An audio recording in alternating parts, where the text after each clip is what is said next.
का फिर से स्वागत है। और इसी टॉपिक को हम लोग आगे लेके चलते हुए कल हमने क्या क्या पढ़ा था, नेक्स्ट टॉपिक में हमने क्या क्या पढ़ा था, नर जनन तंत्र के बारे में पढ़ा था। और आज हम लोग पढ़ेंगे मादा जनन तंत्र के बारे में या मादा के बारे में या फीमेल रिप्रोडक्टिव सिस्टम के बारे में।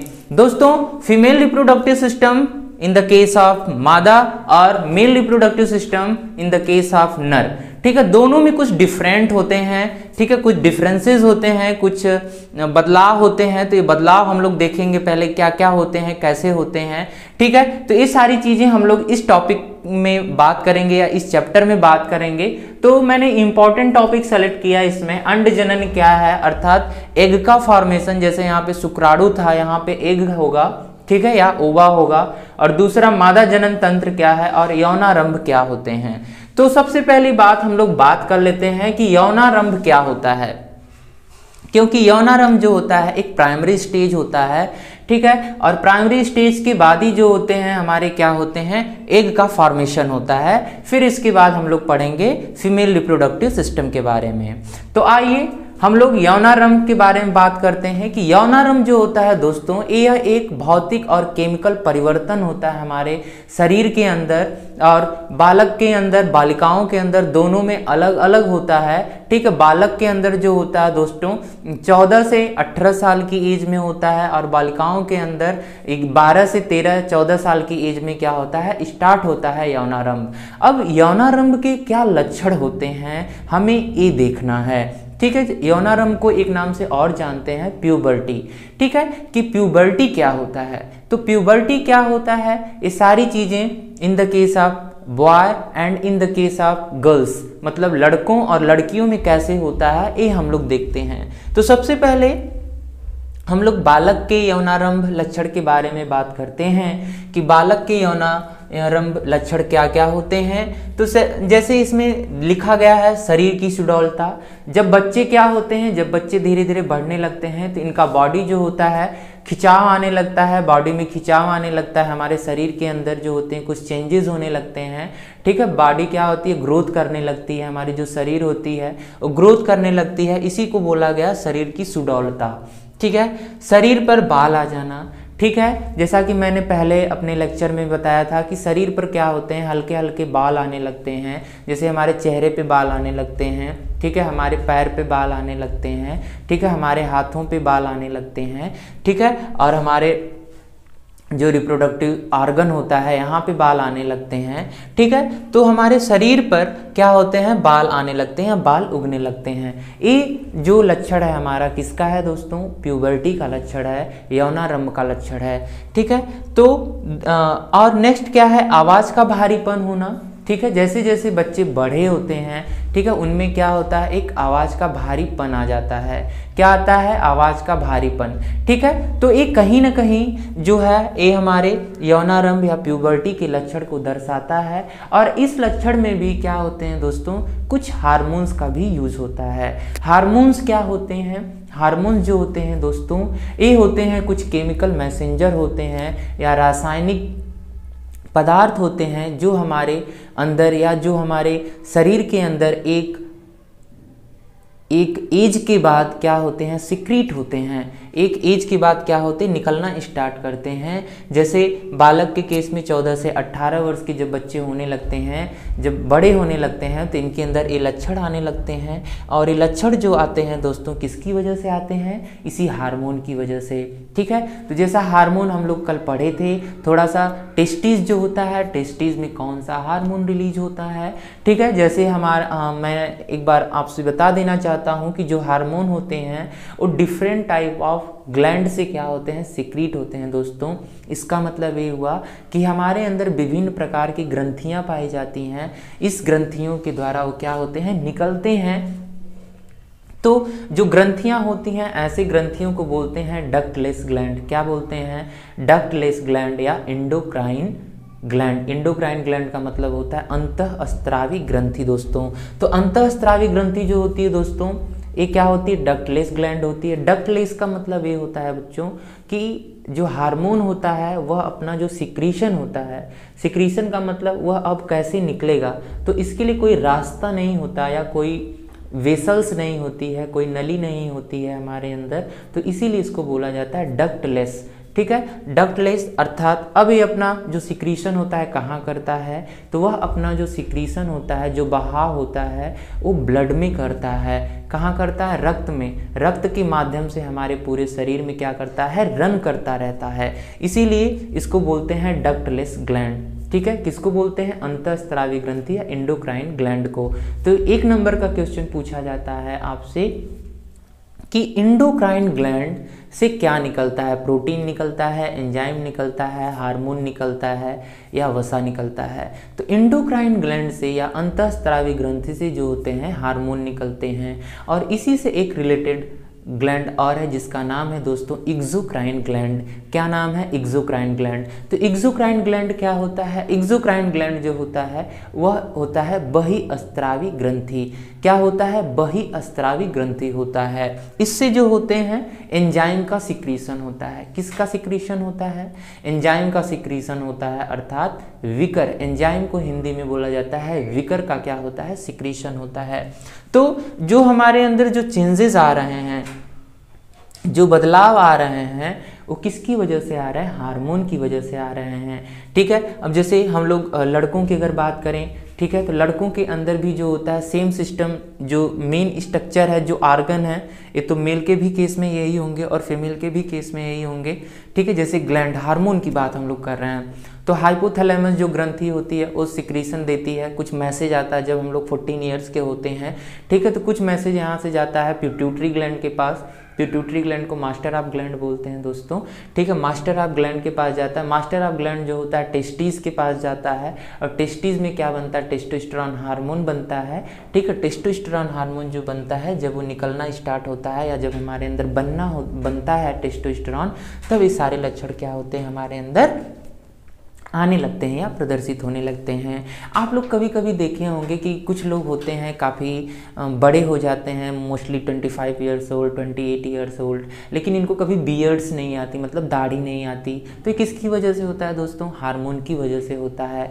आप लोगों ने ये भी देखा होगा कि जो कुछ गर्ल्स होती हैं या कुछ लड़कियां होती हैं, इनके शरीर पे काफ़ी boys like hair like structure आ जाते हैं, मतलब लड़कों के जैसे बाल आ जाते हैं। लड़कों के जैसे बाल का मतलब जो हमारा बियर्ड्स है, दाढ़ी के जो शेप है, यहाँ पे बाल आने लगते हैं। जो मूंछ है हमारी, इनके इस जो स्पेस है, जहाँ जो ये जो स्पेस है, इस जगह पे उनके क्या आते हैं? हेयर आने लगते हैं। जैसे बॉयज़ के केस में, लड़कों के केस में हाथ पे और पैर पे बाल आने लगते हैं, इसी तरह क्या होते हैं गर्ल्स के भी केस में ऐसे बाल आने लगते हैं। तो ये क्या होता है? ये सारी चीज़ें जो होती हैं दोस्तों, वो हार्मोन की वजह से होती हैं। ठीक है, तो हार्मोन और हमारा रिप्रोडक्शन सिस्टम, ये दोनों क्या है? एक दूसरे से रिलेटेड हैं दोस्तों। ठीक है, क्या है? एक दूसरे से रिलेटेड है। बिना हार्मोन्स के हम लोग रिप्रोडक्शन नहीं कर सकते हैं। ठीक है, तो हमारे अंदर कौन सा हार्मोन रिलीज होता है? टेस्टोस्टेरोन। ठीक है, जब टेस्टोस्टेरोन हार्मोन रिलीज होता है तो इसकी वजह से हमारे अंदर ये सारे के सारे जो होते हैं बदलाव आते हैं दोस्तों। तो हमें उम्मीद है कि बालक के यौनारंभ लक्षण आपको समझ में आया होगा, और ऐसे लक्षण को क्या बोलते हैं? प्यूबर्टी बोलते हैं। प्यूबर्टी को हिंदी में बोला जाता है यौनारंभ। अब इसी क्रम में हम लोग देखते हैं बालिका के यौनारंभ, मतलब गर्ल्स के केस में प्यूबर्टी क्या होती है। ठीक है, गर्ल्स के केस में भी प्यूबर्टी यही होती है दोस्तों। जब गर्ल्स 13 ईयर्स ओल्ड होती हैं या 14 ईयर्स ओल्ड होती हैं, तो इनके माइंड में जो होता है, it is a master of master gland ना दोस्तों। मास्टर ऑफ मास्टर ग्लैंड मतलब मास्टर का भी मास्टर जो होता है उसे बोलते हैं हाइपोथैलेमस। ठीक है, हाइपोथैलेमस सिक्रीट होता है, वो सिग्नल देता है, मतलब सूचना देता है। किसको देता है? पिट्यूटरी ग्लैंड को देता है सूचना। भैया पिट्यूटरी ग्लैंड जाती है, कहाँ जाती है? पिट्यूटरी ग्लैंड जाती है, पिट्यूटरी ग्लैंड से कुछ हार्मोन निकलते हैं, FSH और LHS। ठीक है, लुटिनाइजिंग हार्मोन, और एक FSH का फुल फॉर्म होता है फॉलिकल स्टिमुलेटिंग हार्मोन। LH का फुल फॉर्म क्या होता है दोस्तों? LH का फुल फॉर्म देखिए, मैं यहाँ पे LH लिख दे रहा हूँ, और ये होता है FSH। ठीक है, तो इसका होता है फॉलिकल स्टिमुलेटिंग हार्मोन, F का होता है फॉलिकल स्टिमुलेटिंग हार्मोन, और L का होता है लुटिनाइजिंग और हार्मोन होता है। तो ये जो होते हैं हार्मोन हमारे पिट्यूटरी ग्लैंड से सीक्रेट होते हैं। पिट्यूटरी ग्लैंड जो होते हैं, ये हार्मोन जो होते हैं कहाँ जाते हैं? अब ओवरीज के पास जाते हैं। कहाँ जाते हैं? ओवरीज के पास जाते हैं, ओवरीज।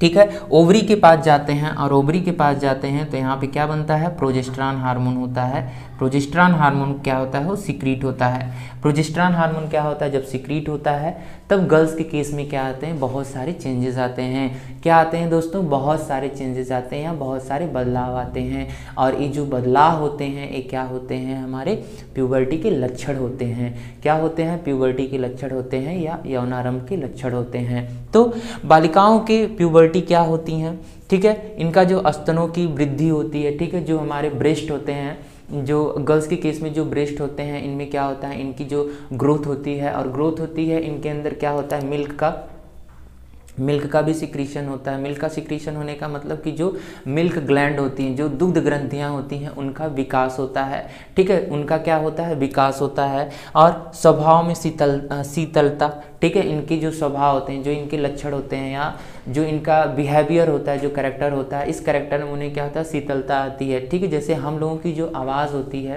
वो क्या होती है, काफ़ी भारी होने लगती है in the case of 14 to 18 years old, ठीक है। लेकिन इन लोगों के केस में क्या होती है, इनकी आवाज़ में क्या होती है, थोड़ा सा मिठास आने लगती है और शीतलता आ जाती है। शीतलता मतलब किसी से कम बोलना, ठीक है, किसी से ज़्यादा बात नहीं करना, ठीक है, ये सारी चीज़ें।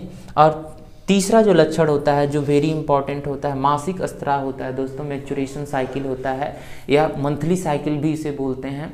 तो ये मंथली साइकिल जो होता है ये प्रोजेस्टेरॉन हार्मोन की वजह से होता है, ठीक है। जब प्रोजेस्टेरॉन हार्मोन निकलता है, ठीक है, अभी हम लोग जब रिप्रोडक्शन वाला स्ट्रक्चर देखेंगे, ठीक है, तो इसमें इस टॉपिक को जब मैं स्ट्रक्चर बनाऊंगा थोड़ा सा, तो यहाँ पे इसको डिस्कस करूंगा, ठीक है। तो फिलहाल के लिए मैं इसको एक्सप्लेन कर दे रहा हूँ। जो मासिक स्त्राव होता है तो 14 ईयर्स में जो रिलीज होता है दोस्तों, 14 ईयर्स में, 13 ईयर्स टू 14 ईयर्स में जो रिलीज होता है तो उसको बोलते हैं रजु दर्शन। क्या बोलते हैं, रजु दर्शन बोला जाता है। रजु दर्शन का मतलब मेनार्क, रजु दर्शन का मतलब क्या होता है, स्टार्टिंग, ठीक है। अर्थात जो मैच्योरेशन साइकिल होती है, जो मंथली साइकिल होती है, जो डेट्स होती हैं, इनको क्या बोलते हैं, रजु दर्शन बोलते हैं या मेनार्क बोला जाता है। मतलब स्टार्टिंग पॉइंट को इंग्लिश में बोलते हैं मेनार्क, रजु दर्शन बोलते हैं। और एक लास्ट पॉइंट होती है, मतलब एक ऐसा समय आता है दोस्तों कि जो मैच्योरेशन साइकिल होती है, मासिक स्त्राव जो होता है मेरे प्यारे दोस्तों, एक क्या होता है, स्टॉप हो जाता है।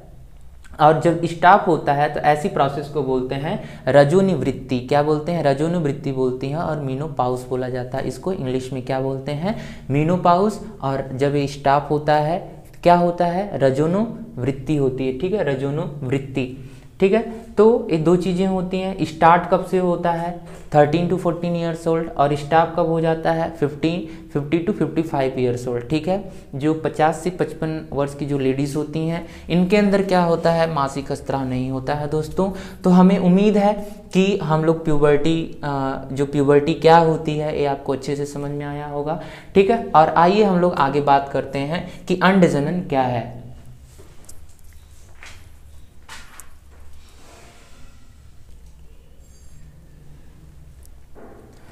तो दोस्तों हम लोग बात कर रहे थे यौनारंभ के बारे में, प्यूबर्टी के बारे में। प्यूबर्टी हो चुका है, अब हम लोग बात करेंगे अंडजनन क्या होता है, ठीक है। अंडजनन क्या होता है, जो अंडजनन होता है ये कैसे स्टार्ट होता है, इसकी प्रोसेस क्या होती है, कैसे स्टार्ट होता है, इसके बारे में हम लोग सबसे पहले बात करते हैं।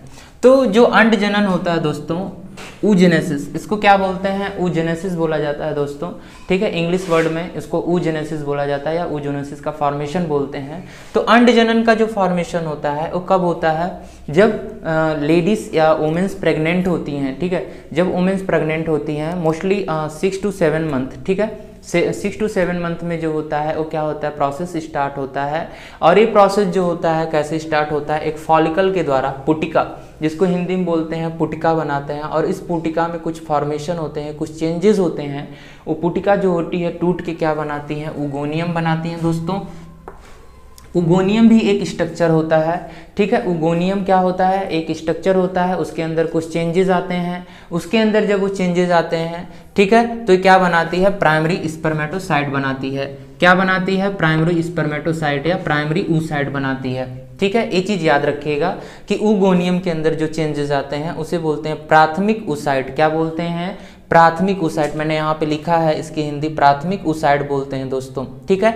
और ये जो प्रोसेस होती है अभी इतनी जो स्टेज है, इतनी जो प्रोसेस होती है ये वुमेन्स के अंदर ही होती है, मतलब 6 to 7 मंथ, 7 to 8 मंथ का जो हमारा जो प्रोसेस है, जो टाइम होता है इसी के अंदर होती है। फिर इसके बाद जो होता है प्राइमरी oocyte के अंदर एक मियोसिस होता है, अर्धसूत्री विभाजन होता है। क्या होता है? एक अर्धसूत्री विभाजन होता है। जब अर्धसूत्री विभाजन होता है, ये पहला अर्धसूत्री विभाजन होता है। यहाँ पे क्या होता है दोस्तों? पहला अर्धसूत्री विभाजन होता है। और जब पहला अर्धसूत्री विभाजन होता है दोस्तों, तो इसके अंदर दो प्रकार की सेल बनती हैं। क्या बनती हैं? दो प्रकार की कोशिकाएं बनती हैं। एक कोशिका जो होती है थोड़ी बड़ी होती है, जो क्या बनाती है? सेकेंडरी oocyte बनाती है या द्वितीयक oocyte का फॉर्मेशन करती है।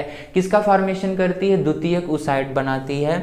और दूसरी जो होती है वो बनाती है फर्स्ट पोलर बॉडी, मतलब प्रथम ध्रुविका, ठीक है। इसको क्या बोलते हैं? प्रथम ध्रुविका बनाती है, जो क्या होती है इसकी अपेक्षा थोड़ी सी छोटी होती है, ठीक है। इसकी अपेक्षा थोड़ी सी क्या होती है? छोटी होती है। तो ये भी स्टेज जो होती है, ये भी स्टेप जो होती है वो कहाँ होती है? 6 to 9 मंथ के अंदर होती है। यहाँ पे देखिए ये जो हमारी अर्धसूत्री विभाजन होता है, यहाँ पे पहला अर्धसूत्री विभाजन होता है। जो अर्धसूत्री विभाजन होता है दोस्तों, यहाँ पे दो, ये जो प्राइमरी oocyte होती है, प्राथमिक oocyte जो होती है, उसमें पहला अर्धसूत्री विभाजन होता है। और अर्धसूत्री विभाजन दो चीजों में डिवाइड हो जाती है, दो भागों में डिवाइड हो जाती है, दो कोशिकाओं में।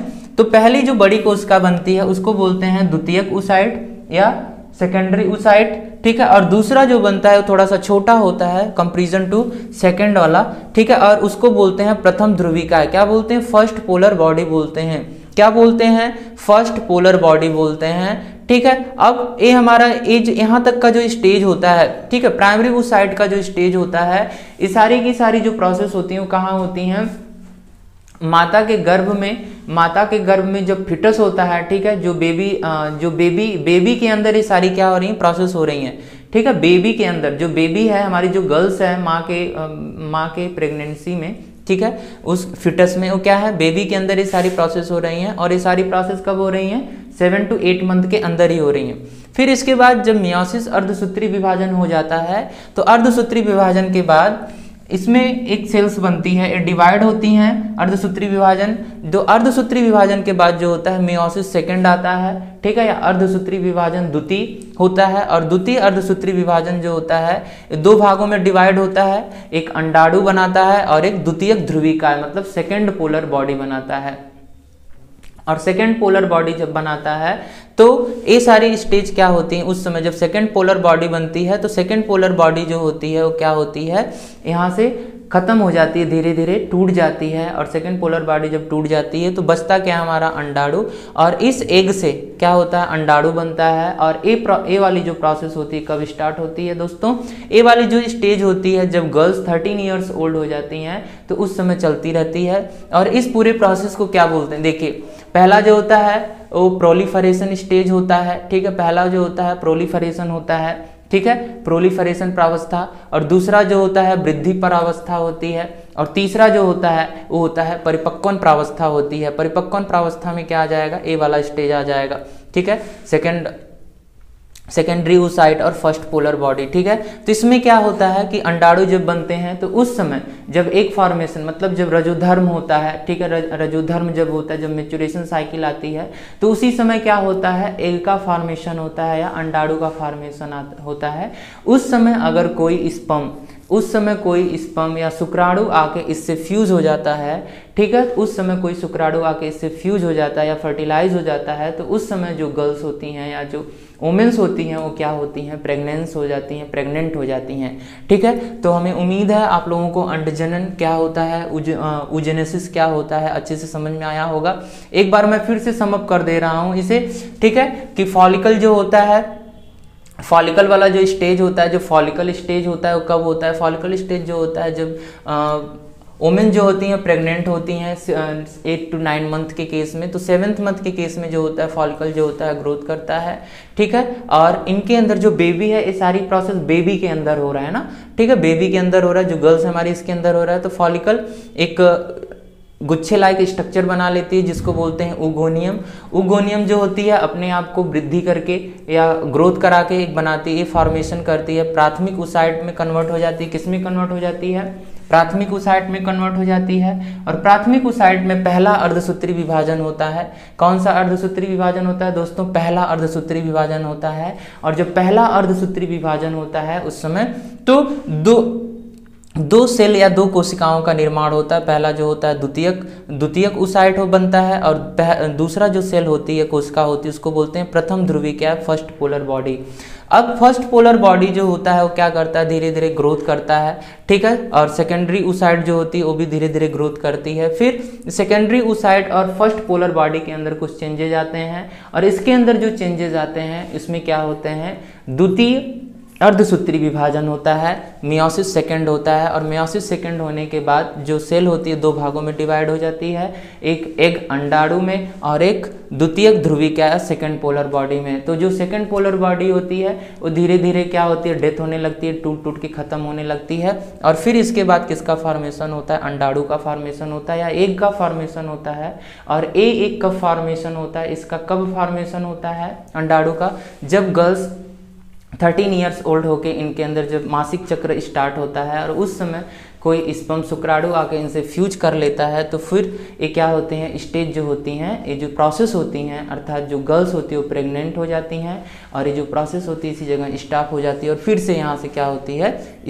जो प्रोसेस होती है स्टार्ट होने लगती है। और जब गर्ल्स या लेडीज प्रेग्नेंट हो जाती हैं तो उस समय क्या होता है? जो रजोदर्शन होता है, जो मेनार्क होता है, वो दोस्तों स्टॉप हो जाता है, ठीक है। तो अंड जनन क्या होता है ये समझ में आया। अब हम लोग बात करेंगे मादा जनन तंत्र के बारे में। तो आइए दोस्तों अब हम लोग बात करते हैं मादा जनन तंत्र के बारे में। मादा जनन तंत्र क्या होता है इसके बारे में हम लोग डिस्कस करते हैं, ठीक है। ये मादा जनन तंत्र का स्ट्रक्चर है, कुछ ऐसा होता है। जो यहाँ पे क्या होता है? दो ओवरी पाई जाती हैं, ठीक है। ये चीज याद रखिएगा आप लोग, दो ओवरी पाई जाती हैं, अर्थात दो अंडाशय पाए जाते हैं यहाँ पे, ठीक है। और क्या है? एक फिम्ब्राई होती है। फिम्ब्राई का मतलब फिम्ब्राई ही होता है, जो होता है हेयर लाइक स्ट्रक्चर होता है, वो एग को या स्पर्म को पकड़ने का काम करता है, ठीक है। और यहाँ पे जो होता है ये होता है हमारा यूट्राइन वॉल या गर्भाशयी तंत्र होता है। और ये वाला जो रीजन होता है उसको बोलते हैं एंडोमेट्रियम, और नीचे वाला जो रीजन होता है लास्ट वाला उसको बोलते हैं वेजाइनल या योनि। अब हम लोग बात करते हैं कि इनका फंक्शन क्या होता है, ठीक है। इनका फंक्शन क्या होता है, ठीक है। तो मैंने बताया था कि जो ओवरीज होती हैं, ठीक है, ओवरीज क्या होती हैं? ओवरी में क्या बनते हैं दोस्तों? एग का फॉर्मेशन होता है। किसका फॉर्मेशन होता है? एग का, ठीक है। एक चीज याद रखिएगा आप लोग, एग और ओवा, ठीक है। एग या ओवा का क्या होता है? फॉर्मेशन होता है। एग जो होते हैं वो क्या होते हैं? इसी में बनते हैं दोस्तों, ठीक है। तो एग का फॉर्मेशन होता है इसमें ओवरी में, और ओवरी कितने पाए जाते हैं? 2 पेयर्स ऑफ होते हैं, ठीक है। और इन्हें क्या बोलते हैं? प्राथमिक जनन तंत्र बोला जाता है मादा का प्राथमिक जनन तंत्र क्या होता है? ओवरी होता है या अंडाशय होता है, ठीक है। अब ये ओवरी क्या करती हैं? पर मंथ, ठीक है। मैंने बताया ना कि LH और FSH हार्मोन जो होते हैं, LH और FSH हार्मोन जो होते हैं, हाइपोथैलेमस जो हमारा ग्लैंड होता है, ठीक है, उस ये सूचना देता है, इंफॉर्मेशन देता है। FSH ग्लैंड जो होता है, सॉरी, हाइपोथैलेमस जो ग्लैंड होता है वो इंफॉर्मेशन देता है पिट्यूटरी ग्लैंड को। पिट्यूटरी ग्लैंड जो होता है वो दो हार्मोन को रिलीज करती है, LH और FSH। और LH FSH जो होते हैं वो हार्मोन रिलीज करते हैं प्रोजेस्टेरॉन हार्मोन को, और प्रोजेस्टेरॉन हार्मोन जो होता है आके यहाँ से क्या करता है? सिक्रीट करता है एग को, ठीक है, या एग का फॉर्मेशन करता है। तो आप लोग याद रखिएगा कि एग का फॉर्मेशन कहाँ होता है? ओवरी या अंडाशय में। तो प्राथमिक आर्गन होते हैं, जो प्राथमिक रिप्रोडक्टिव सिस्टम होते हैं, जनन तंत्र होते हैं मादा के केस में, वो क्या होते हैं? अंडाशय होते हैं, ठीक है। अब हम लोग बात करते हैं कि इसमें एग बनता है, ठीक है, इतना हो गया, ठीक है। अब हम लोग बात करते हैं ए वाला जो रीजन होता है, मैंने बता दें यहाँ पे ए वाला जो रीजन होता है यूट्रस होता है, गर्भाशय में ही क्या होता है? बेबी जो होता है हमारा डेवलप होता है दोस्तों। गर्भाशय में क्या होता है? बेबी हमारा जो यूट्रस होता है उसी में बेबी जो होता है डेवलप होता है, ठीक है। अब ये होता है गर्भाशयी वाल होता है। वाल का मतलब क्या होता है? कोई एक लेयर होती है, ठीक है, यूट्रस की लेयर होती है, उसको बोलते हैं गर्भाशयी वाल, ठीक है। जो गर्भाशय के ऊपर एक वाल होती है उसे बोलते हैं गर्भाशयी वाल्व होते हैं, ठीक है।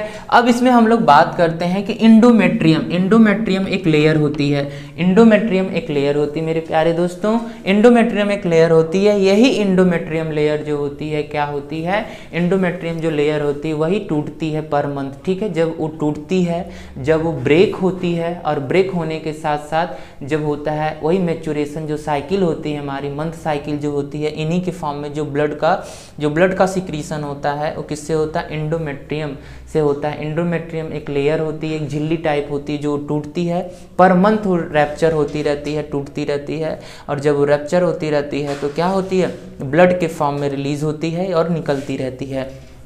नेक्स्ट पॉइंट आता है वेजाइना, ठीक है। वेजाइना जो होता है इसको हिंदी में बोलते हैं योनि या भग बोला जाता है, ठीक है। इसमें क्या होता है, इसमें जो होता है हमारा, ठीक है, मेल का जो रिप्रोडक्टिव सिस्टम होता है, मेल का जो रिप्रोडक्टिव सिस्टम होता है, शिश्न जिसे बोलते हैं, पेनिस, ठीक है। पेनिस जो होता है इसमें इंटर करता है, पेनिस जो होता है इसमें इंटर करता है, और इंटर करके क्या करता है, जो इसके अंदर स्पर्म होते हैं, जो शुक्राणु होते हैं दोस्तों, शुक्राणु जो होते हैं मिलियन की संख्या में होते हैं दोस्तों। एक बात आप लोग याद रखिएगा कि शुक्राणु जो होते हैं वो मिलियन की संख्या में रहते हैं, और जैसे एक आर्मी की दौड़ होती है तो उसमें जब दौड़ लगाते हैं बच्चे तो क्या होते हैं, केवल एक या दो या तीन या चार, ठीक है, 4 बॉयज़ को क्या किया जाता है, सेलेक्ट किया जाता है। लेकिन यहाँ पे जब स्पर्म आता है दोस्तों, ठीक है, यहाँ पे जब स्पर्म आता है तो मैंने बताया कि स्पर्म जो होते हैं मिलियन की संख्या में होते हैं।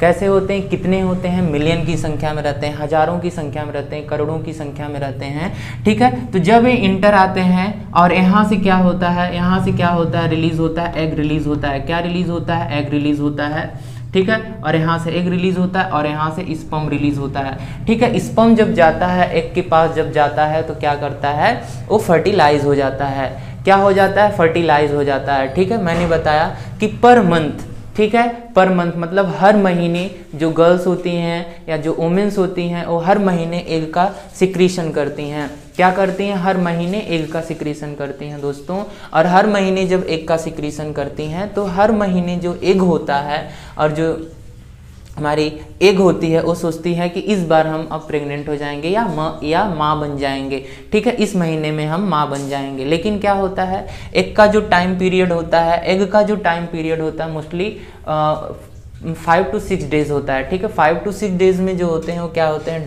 डेथ कर जाते हैं, ठीक है।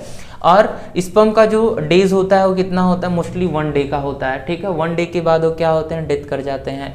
तो 1 दिन के या 2 दिन के अंदर, 2 दिन के अंदर, ठीक है, 2 दिन के अंदर स्पर्म और एग जब आपस में मिल जाते हैं तो उस समय क्या होती है, प्रेगनेंसी हो जाती है, ठीक है। क्या होती है, ट्रांसप्लांट हो जाता है या प्रेगनेंसी हो जाती है, ठीक है। प्रेगनेंसी होने का मतलब आप लोग जानते हैं, ठीक है, प्रेगनेंसी गर्भावस्था आ जाती है, ठीक है, उस समय गर्भावस्था आ जाती है। और एक चीज़ आप लोग यहाँ पे याद रखिएगा कि जो ओवरीज, ठीक है, ओवरीज जो होती है कोई ज़रूरी नहीं है कि पर मंथ, एक कोई डिसाइड नहीं होता है दोस्तों कि कौन सा ओवरी, किस ओवरी से क्या हो रहा है, एग का सिक्रीशन हो रहा है या एग का फॉर्मेशन हो रहा है, ठीक है। एक पर मंथ कोई भी ओवरी एक एग को क्या करती है, रिलीज करती रहती है। लेकिन दोस्तों क्या होता है, ठीक है, नॉर्मल केस में क्या होता है, नॉर्मल केस में क्या होता है, देखिए एक एग जो होता है क्या करता है, एक स्पर्म के साथ क्या करता है, फॉर्मेशन करता है। एक एग जो होता है एक स्पर्म के साथ फॉर्मेशन करता है। तो हमारा जो नॉर्मल बेबी होता है वो क्या होता है, 1 बेबी होता है। क्या होता है, 1 बेबी को माँ जो होती है जन्म देती है। लेकिन आप लोग ट्विंस के बारे में पढ़े होंगे दोस्तों, किसके बारे में, ट्विंस के बारे में, जुड़वा बच्चों के बारे में, ठीक है। तो जुड़वा बच्चे कैसे होते हैं, ठीक है, इसके बारे में भी हम थोड़ा सा चर्चा करेंगे यहाँ पे कि जो मेल और फीमेल जो होते हैं,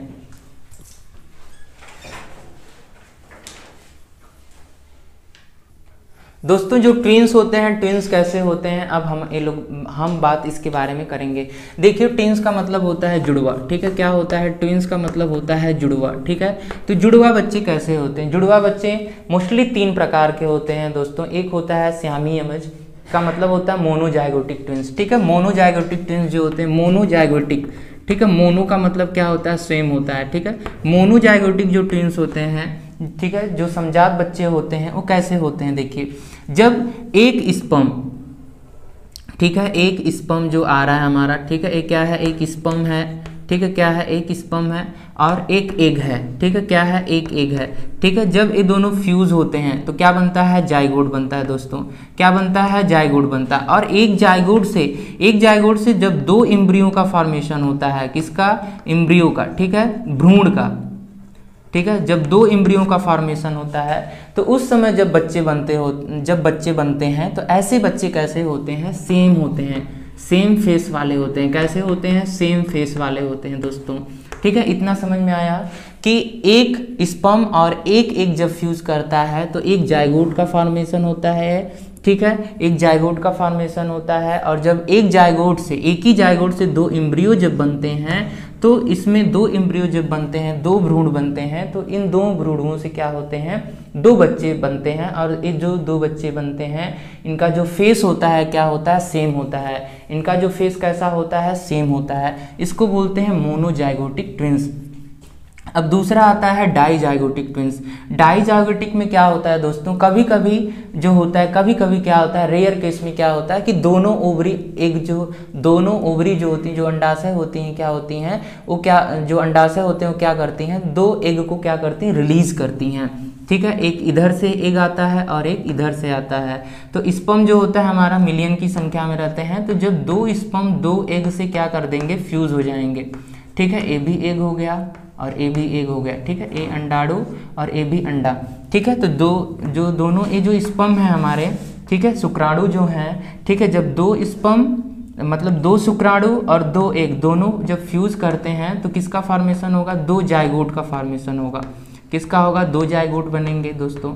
और दो जाइगोट जब बनेंगे तो दो बच्चे भी बनेंगे, ठीक है। और उस समय जो बच्चे बनते हैं, इस समय जो बच्चे बनते हैं, इनका जो चेहरा होता है या जो फेस होता है वो क्या होता है, डिफरेंट होता है। दोनों चेहरे जो होते हैं एक दूसरे से क्या होते हैं, अलग होते हैं दोस्तों। और तीसरी जो प्रोसेस होती है जिसको बोलते हैं, ठीक है, तीसरी जो प्रोसेस होती है, ऐसे जो ट्विंस कहलाते हैं उनको क्या कहते हैं, सियामी इमेज बोला जाता है, ठीक है। इसमें जो बच्चे होते हैं इनका जो बॉडी होता है ना, इनका जो बॉडी होता है क्या होता है, ऐसे अटैच होता है, ठीक है। इनका बॉडी क्या होता है, ऐसे अटैच होता है, मतलब एक ही बॉडी में दो शरीर होता है, ठीक है। तो ऐसी कंडीशन बहुत रेयर आती है, ऐसी कंडीशन क्या आती है, बहुत रेयर आती है, ठीक है। ये जो है ऑपरेशन के थ्रू इसको हम लोग क्या करते हैं, ऑपरेशन के थ्रू हम लोग इसको अलग कर सकते हैं, ठीक है।